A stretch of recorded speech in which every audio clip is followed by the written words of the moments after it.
पूछा क्या हुआ, क्यों मैसेज किया ऐसा। मैं देखा एक दो जोड़ा था फोटो, उसमें दो आदमी थे। तो कहा मम्मी नहीं करेंगे, अब वैसे नहीं करेंगे मम्मी, चिंता न लिए, हम आए आने वाली थी मेला वाले दिन को, हम लोग जोते रखे नहीं आई। कानपुर में कमला हॉस्पिटल के सामने झाड़ियों में एक 23 वर्षीय युवती का शव मिला था। शव मिलने के बाद क्षेत्र में हड़कंप मच गया। वही युवती के घर पे मैं मौजूद हूँ। इस वक्त मैं बनारस में हूँ। अब आइए जानने का पूरा प्रयास करते हैं क्या था मामला। आखिर वह जो लड़का इसी गांव का रहने वाला था, विशाल नाम था, क्यों अनन्या का हत्या किया, क्या कारण थे। अनन्या के भाई से बातचीत करते हैं। क्या नाम है आपका? विनोद साहनी। विनोद जी, क्या मामला था, ये घटना कैसे घटी और विशाल से क्या दिक्कत थी आपकी? विशाल देखिए, दिक्कत यही है कि कब कैसे हुआ हमको कुछ पता नहीं चला। वहाँ पर रूम पर जाकर हमको जैसे ही पता चला हुआ बोलो, तो फिर उसके बाद कोई रिप्लाई नहीं आया। मैंने 2 बार कॉल किया, उधर से उत्तर नहीं आया।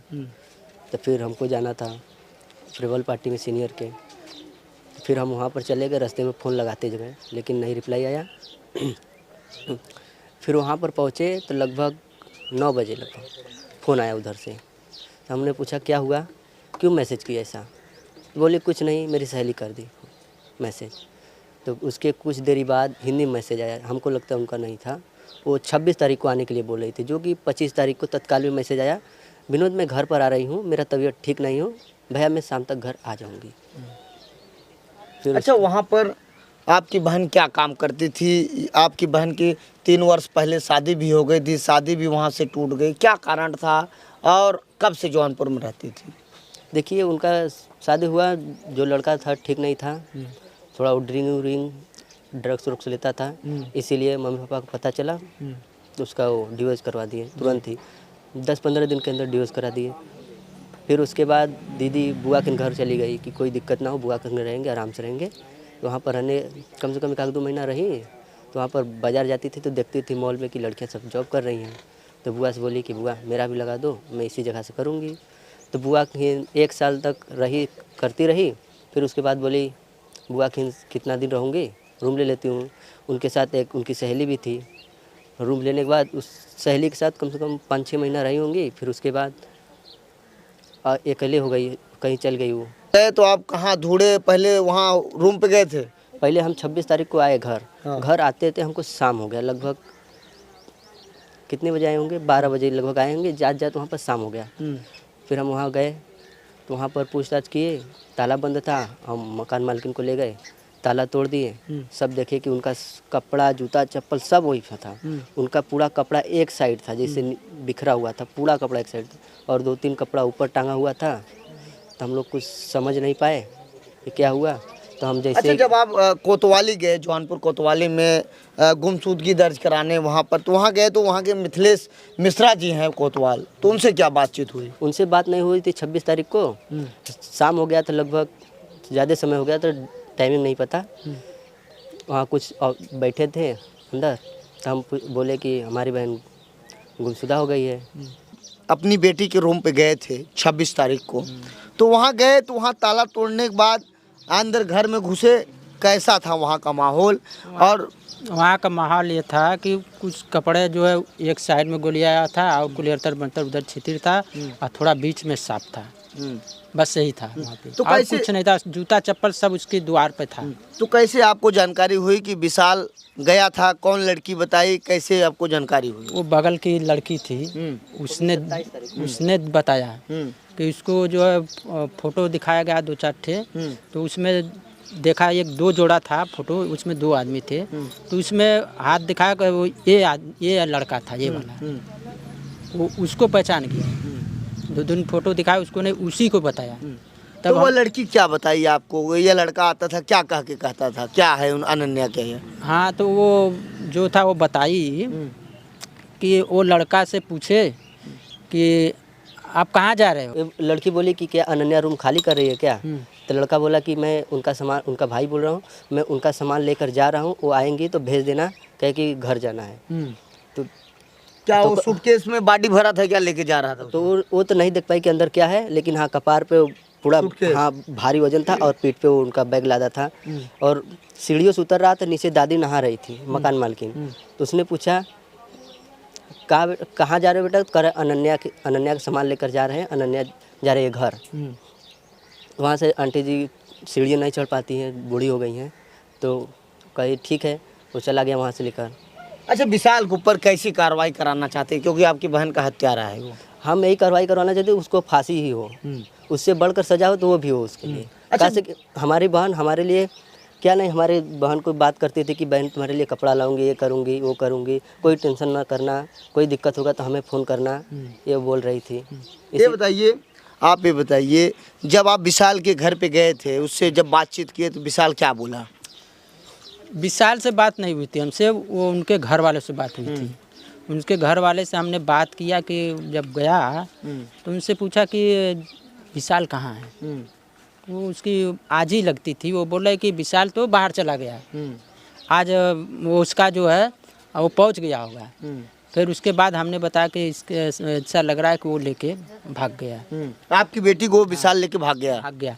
तो उसको बहुत बुरा लगा, बहुत बुरा लगा। तो जो है उससे बोले कि ऐसा है कि अथवा मत करो, उसको बुलाओ, उसको दिखा जाएगा। हाँ, तो बोला कि नहीं, पहले वो बोल रही है, फिर उसके बाद बोल रही है नहीं विशाल तो कुंडा में है, विशाल उधर है। तो बात को पकड़िए पहले। वो बोल रहा है कि विशाल कुंडा में है। तो फिर उससे मोबाइल से बात कर रहा है, दिखा रहा है, वो सोआ था, खाली मूड़ी ऐसे दिखा रहा था, इससे इतना मूड़ी दिखा रहा था।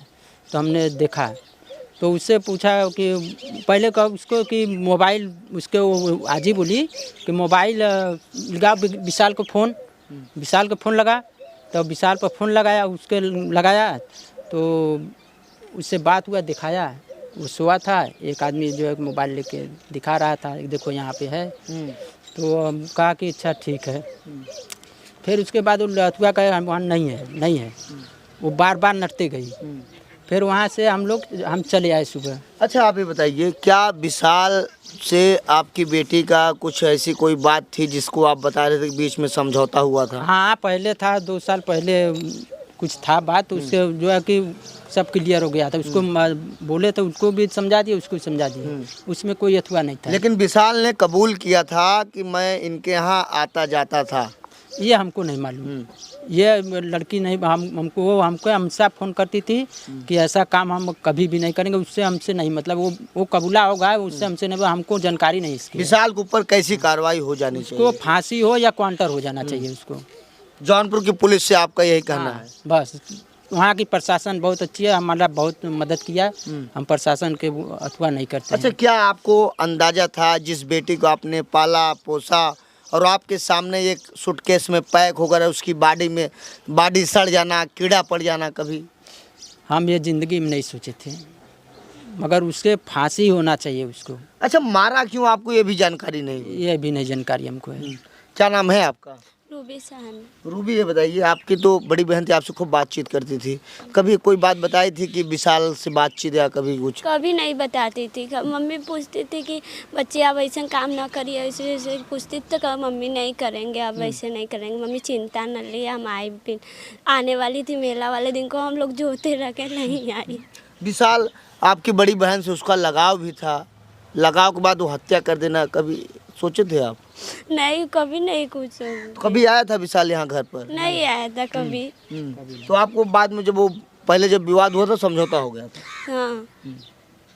तो आप जब फोन लगा रही थी, आप उनकी माँ है अनन्या की, तो विशाल के घर वालों से आप संपर्क किए थे नहीं आप? नहीं, कभू नहीं। तो आप 25 को जब फोन लगा रही थी, इसके बाद फोन बंद हो गया? हाँ। उससे तभी से आप परेशान हो गए? हाँ, हम लगौले, मतलब 9 बजे के हम बात कैली, हाल चाल पूछली, हम कहली बच्ची दिक्कत ना कौनो, तो कहा नहीं मम्मी कुछ हो दिक्कत ना है, हम मेला वाले दिन के हम आई।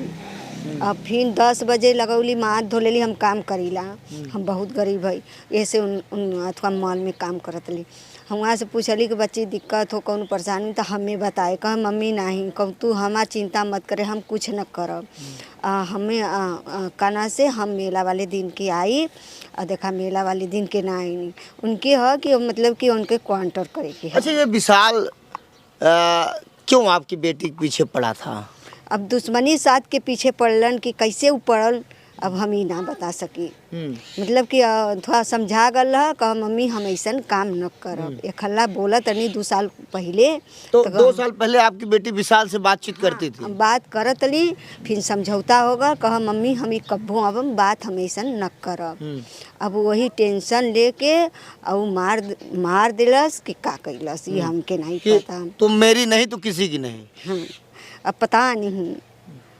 और उनके हम जैसे हमार लड़की मरी ले वैसे उनके सजा चाहिए, उनके सजा चाहिए, बस यही जानिला सर जी। अच्छा, आपसे बातचीत हुई थी? आप उनकी बहन है छोटी ने? हाँ। कब बातचीत हुई थी? वो बातचीत हुई थी 25 तारीख को हुई थी। कही कि मेला दिन का आएंगे, सुबह आएंगे तब फिर चलेंगे मेला। गए ठीक है दीदी आना तो मेला देखने चलेंगे, तो बस इतना ही बात हुई थी। तो अब तो विशाल आपकी बहन को मौत के घाट उतार दिया। बता रही हैं आप लोग की बॉडी में कीड़े पड़ गए थे, देखने लायक नहीं थे। आप देखी थी आखिरी बार बॉडी को? नहीं, नसीब नहीं हुआ। हम लोग को देखने का तो आप देखे नहीं? नहीं देखे, गाड़ी चली गई कभी नहीं देखे अपने दीदी को हम लोग। अभी हमारे बीच में इसी परिवार के एक सदस्य, उनसे बातचीत करता हूं क्योंकि काफ़ी लंबा समय हो रहा है। भैया, जब इस घटना को आपने सुना और जब बॉडी आप जौनपुर से यहाँ लाए, बॉडी आप खोले थे कहीं रास्ते में या यहाँ नहीं, पर? रास्ते में नहीं खोले थे, वहाँ पे शमशान घाट पे खोले थे, मतलब लास्ट बार देखने के लिए। तो हम 2-3 भाई थे, खोले थे मतलब आखिर बार देखने के लिए। तो बॉडी चेहरा सब ठीक ठाक नहीं? नहीं, पूरा कीड़ा पड़ गया था, पूरा कीड़ा भी रेंग रहा था चेहरे। पूरा कीड़े पड़ गए थे। क्या आप लोगों को भी अंदाजा था कि आपके गांव का ही लड़का विशाल इतनी बड़ी घटना को अंजाम दे देगा? नहीं, ऐसे तो अंदाजा नहीं था कि मतलब ऐसे कर सकता है। कहीं अगर किसी से अगर लगाव हो तो इसका ये मतलब नहीं किसी को आप मार डालो, मौत घाट उतार दो। लगाव है तो बात कर लेना चाहिए, फिर उसके बाद हम लोग मना भी कर देते हैं। लेकिन ये हत्या करना कौन से था है? क्या चाहते हैं आप लोग, क्या चाहते हैं? अब तो हम लोग की बहन रही नहीं, हम लोग भी यही चाहते हैं कि उसको कड़ी से कड़ी सजा हो, फांसी हो, कि जैसे मतलब उसको देखकर और कोई मतलब ऐसा कदम ना उठाए कभी, और किसी बहन बेटी के साथ ना हो। अच्छा, जब सूटकेस में आप लोग फोटो वायरल हुआ और जब वहाँ देखे तो कहाँ कहाँ चोटें लगी हुई थी अनन्या को? ये मतलब पूरा मतलब बॉडी नहीं दिखाया था, बॉडी एकदम सड़ गई थी, एकदम सड़ गई थी। 25 तारीख को उसको मतलब मार के फेंका था। 28 तारीख को 12 बजे के लगभग प्रशासन को बॉडी मिली थी। तो 3 बजे कि 4 बजे मतलब चाचा मतलब भाई और मतलब चाची वहाँ पे गए थे कंप्लेन कराने के लिए। तो जब प्रशासन मतलब वहाँ पे फोटो मांगी, जब फोटो दिखाया तो मतलब बोले कि एक बॉडी मिली है, अगर देख लीजिए, पहचान कर लीजिए, शायद वही हो। तो गए तो मतलब सब सामान था, पहचान में आ गया कि मतलब वही। अनन्या कितनी भाई बहन है? अनन्या की मतलब 2-3 बहन थी, एक भाई है। हम उसके बड़े पापा के लड़के हैं जी। तो आप लोग चाहते हैं कि उसके विशाल के ऊपर कार्रवाई हो जानी चाहिए? कार्रवाई हो, मतलब कबूल भी दिया है कि मतलब हम ही मारे हैं, वो बोल दिया है। बस हम लोग चाहते हैं उसे कड़ी से कड़ी सजाओ, फांसी की सजाओ, जिससे मतलब किसी को और ऐसा मतलब दुख न दिखना पड़े किसी के परिवार को। तो अभी मैं बनारस में मौजूद हूँ और मैं आपको बताना चाहता हूँ, ये अनन्या के माता पिता भाई बहन मेरे बीच में मौजूद हैं। उन्होंने कहा कि 2 साल पहले विशाल से अनन्या बातचीत करती थी, बाद में समझौता हो गया था, लेकिन विशाल ने कहा कि मैं अनन्या से आता जाता मिलता था। इस तरीके का उन्होंने पुलिस के सामने बयान किया था। फिलहाल पुलिस हत्या के आरोप में उसे पुलिस ने जेल भेज दिया। वहीं परिवार के सदस्य का कहना है कि उसके ऊपर कड़ी से कड़ी कार्रवाई होनी चाहिए। अनन्या की बॉडी सड़ गई थी, मोटे मोटे कीड़े पड़ चुके थे, भाई ने बताया। इन्होंने कहा कि आखिरी बार चेहरा देखने के लिए घाट पर उन्होंने खोला था, सारे जगह कीड़े पड़ चुके थे। फिलहाल इस वीडियो को देखने के बाद आपको क्या प्रतीत होता, अपना राय जरूर दें। ऐसे ही आप देखते रहिए उत्तर प्रदेश का नंबर 1 चैनल आज़ाद VIP न्यूज़। जय हिंद।